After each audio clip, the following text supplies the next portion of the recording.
नमस्कार दोस्तों, welcome to 10x trader. मैं हूं राजेश कुमार और आज ये बात करने वाला हूं IDFC फर्स्ट बैंक के बारे में। आपने देखा होगा कि पिछले कुछ दिनों में या हम कह सकते हैं पिछले कुछ हफ्तों में IDFC फर्स्ट बैंक के अंदर बहुत अच्छा खासा हमको मूव देखने के लिए मिला है। 52 के लो से आज हमको वो 60 के ऊपर सस्टेन करता हुआ नज़र आ रहा है। इसके पीछे दो कारण हैं जिनके बारे में मैं इस वीडियो में डिस्कस करने वाला हूँ, और साथ ही साथ इसमें एक नेगेटिव चीज़ भी है जिन्होंने बहुत ऊंचे दामों पे लेके रखा हुआ है उनके लिए। तो इन सब चीज़ों के बारे में हम IDFC फर्स्ट बैंक में डिस्कस करेंगे और साथ ही साथ ये भी डिस्कस करेंगे कि Q4 के रिजल्ट कैसे आ सकते हैं, उसका एक्सपेक्टेशंस क्या है, उसके बारे में भी डिस्कस करने वाले हैं। तो चलिए सबसे पहले हम ये देख लेते हैं कि जो पहला पॉजिटिव न्यूज़ है वो क्या है। तो पहला पॉजिटिव न्यूज़ तो ये है कि जो एक बहुत जाना माना इन्वेस्टर था जो कि IDFC फर्स्ट बैंक पे बहुत पहले से इन्वेस्टेड था, वो वापस से कम बैक कर रहा है। तो अगर आप नहीं जानते तो उनका नाम है वारबर्ग पिंकस, जो कि एक कंपनी है जो बैंक्स में या अलग अलग कंपनीज में इन्वेस्ट करती है। तो उस कंपनी ने क्या किया है, अपने एक सब्सिडरी के थ्रू यहाँ पे वापस से इन्वेस्ट किया है अराउंड 4000 करोड़ के आसपास का। तो ये इतना इंपॉर्टेंट इसलिए है क्योंकि जब वी वैद्यनाथन कैपिटल फर्स्ट को रन कर रहे थे तब भी ये कंपनी उसमें इन्वेस्टेड थी और उन्होंने अपने पैसे को आराम से 5-6 गुना करने के बाद एग्जिट लिया था। फिर जब कैपिटल फर्स्ट का मर्जर IDFC फर्स्ट बैंक के साथ हुआ तो उन्होंने अच्छे दाम पे 70-80 के आसपास एग्जिट कर लिया था, 90 के आसपास। अब वापस से वो एंट्री कर रहे हैं और उनका कहना ये है कि IDFC फर्स्ट बैंक का जो फंडामेंटल्स है काफ़ी अच्छा हो चुका है और ये एक सही पॉइंट है जहाँ पे हम उस ग्रोथ को राइड कर सकते हैं। तो अगर वारबर्ग पिंकस को इतना कॉन्फिडेंस आ रहा है इन्वेस्ट करने के लिए तो इसमें आम पब्लिक को भी डरना नहीं चाहिए। हालांकि स्टॉक ने काफ़ी डाउन परफॉर्म किया है पिछले एक साल में, लेकिन ये हर बैंक के साथ हुआ है, सिर्फ IDFC फर्स्ट बैंक के साथ नहीं हुआ है। अब बड़े से बड़ा बैंक देख लीजिए, कोटक बैंक हो गया, HDFC बैंक हो गया, इंडसइंड बैंक हो गया, सारे बैंकों के साथ ये प्रॉब्लम आया था। और वी वैद्यनाथन जी का ये भी कहना है कि इस क्वार्टर में जितने जो बिजनेसेस थे उनमें से सारे के सारे प्रॉफिटेबल हो जाएंगे। मतलब ये समझिए कि जब कोई नया बिजनेस स्टार्ट करता है तो प्रॉफिट स्टार्टिंग में नहीं आता है, पहले पैसा खर्च करना पड़ता है, उसमें कुछ लॉसेस होते हैं, फिर एक ब्रेक इवन पॉइंट आता है, उसके बाद आपका प्रॉफिट जनरेशन स्टार्ट होता है। तो इस क्वार्टर में क्या होगा, वो सारे के सारे बिजनेसेस, जैसे क्रेडिट कार्ड का बिजनेस है जो कि अभी तक लॉस में चल रहा था, वेल्थ मैनेजमेंट का बिजनेस है, कैश मैनेजमेंट का बिजनेस है, इन सब में जो IDFC फर्स्ट बैंक था उसको फिलहाल लॉसेस हो रहे थे। लॉसेस इन दी सेंस क्योंकि वो स्टार्टिंग हो रहा है बिजनेस का, तो खर्चे ज़्यादा होंगे और इनकम कम होगा। लेकिन इस क्वार्टर में ज़्यादातर सारे के सारे प्रॉफिटेबल हो जाएंगे। तो बहुत ज़्यादा चांसेस है कि इस क्वार्टर से प्रॉफिट हमको ज़्यादा बढ़ते हुए नजर आएगा कंपेयर टू खर्चा। मतलब खर्चा कम होगा और प्रॉफिट ज़्यादा बढ़ेगा। तो ये एक बहुत ही अच्छा सिचुएशन बनता है जहाँ से इन्वेस्ट करके हम वापस से अपने स्टॉक के प्राइस को राइड कर सकते हैं।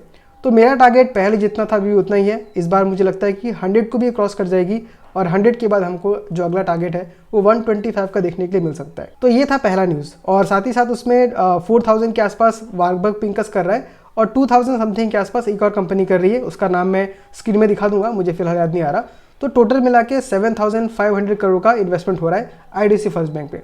लेकिन यहाँ पे एक चीज़ खराब ये है कि अगर आपने IDFC फर्स्ट बैंक को 80 रुपीज़ पे खरीद कर रखा हुआ है, 70 पे खरीदा हुआ है, तो आपको वहाँ पे नुकसान हो रहा है क्योंकि ये जो फंड रेज कर रही है उसके बदले में IDFC जो शेयर दे रही है वो 60 रुपीज़ के भाव पे दे रही है।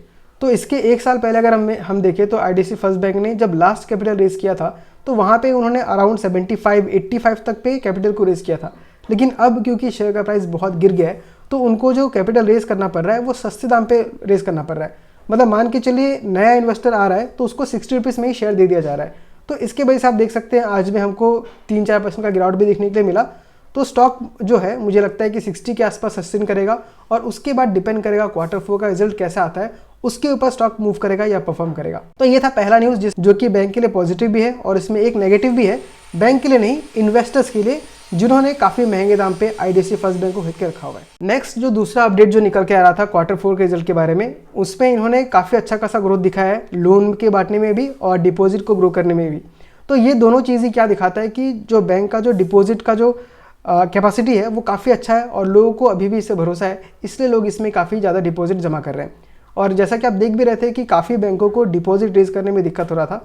तो अगर बैंक डिपॉजिट रेज नहीं कर पाएगी तो लोन देने में भी दिक्कत होगा, और अगर लोन देने में दिक्कत होगा तो उसको पैसा किसी और से लेना पड़ेगा जिसका इंटरेस्ट रेट बहुत ज़्यादा होता है।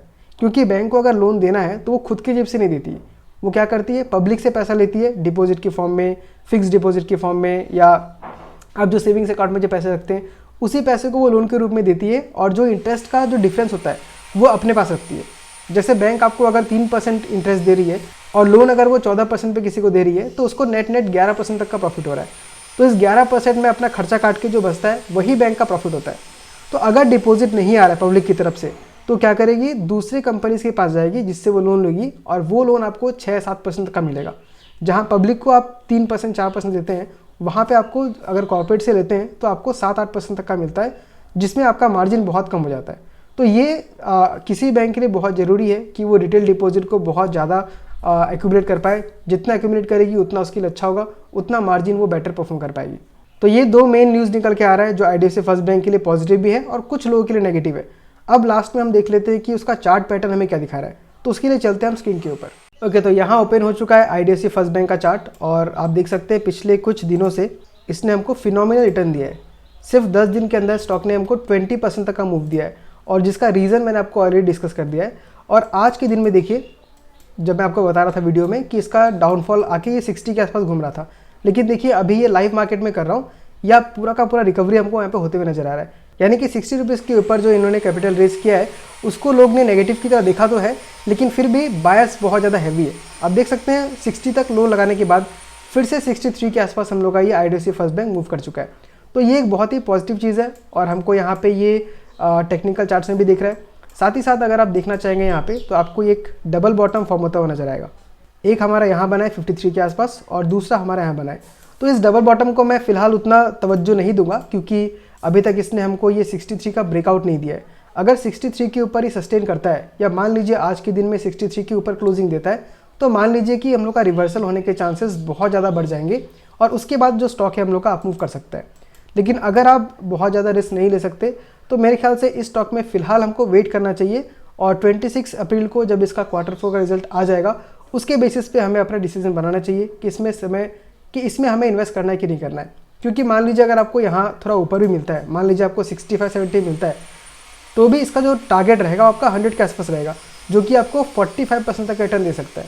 तो अगर आप उतना रिस्क नहीं ले सकते, तो बेटर है कि हमको Q4 का रिजल्ट तक के लिए वेट करना चाहिए। तो दोस्तों, ये था मेरा IDFC फर्स्ट बैंक के ऊपर वीडियो, जो मेन पॉइंट्स से मैंने डिस्कस किया है। आई होप आपको ये पॉइंट्स अच्छे लगे होंगे।